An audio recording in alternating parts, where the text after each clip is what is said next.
Hello, Roz. I'm here at Dawes Point in Sydney, where the host cities for the 2027 Men's Rugby World Cup have been announced. The last time Australia hosted a Rugby World Cup was back in 2003.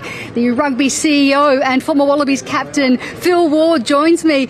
Phil, the last time we had a Rugby World Cup back in 2003, you were the vice captain of the Australian team that finished runner-up to England. We won't mention Johnny Wilkinson, but I know the plan is to go one better in 2027. Yeah, absolutely, and what an exciting day for rugby to announce the schedule and to announce the host cities, the 7 host cities around Australia for what will be a monumental tournament, not just for rugby lovers, not just for sports lovers, but for all Australians to really embrace the tournament. And we saw that in 2003, as you mentioned, and we'll see that in spades in 2027.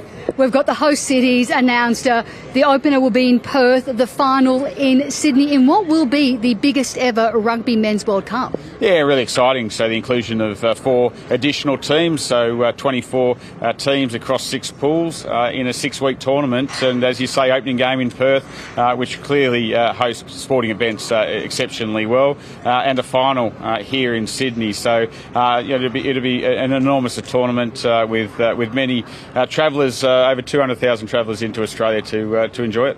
And the the Rugby World Cup, it is the 3rd largest sporting event in the world after the Olympics and the FIFA World Cup. So how big is this going to be for Australian rugby, especially given that we have a Women's World Cup in 2029 that we're hosting? Yeah, obviously it's commercially it's a great outcome for Australian rugby, and important for us to continue to invest into the community game and participation to connect. I've spoken a lot in my tenure as CEO of Rugby Australia around connection with the community, and nothing can connect rugby with the community better than a home Rugby World Cup. So we're genuinely excited.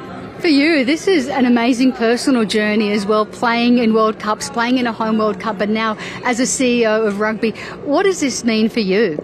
Yeah, look, I reflect to 2003 and how close we were to winning the Rugby World Cup, and Johnny Wilkinson's right boot just getting the better of us, and then to go forward 24 years into 2027 and be in the role to support the game here in Australia. And I just know from my own personal experience playing how important and meaningful that was, and now to be leading that tournament into our communities is exceptionally special. We saw what a home FIFA Women's World Cup did for Australia and the Matildas.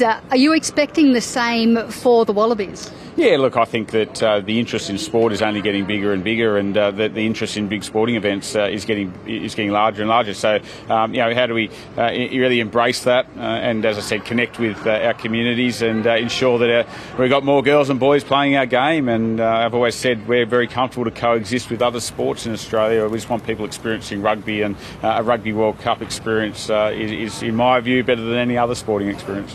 Phil, thank you so much for speaking to ABC. Pleasure, thank you.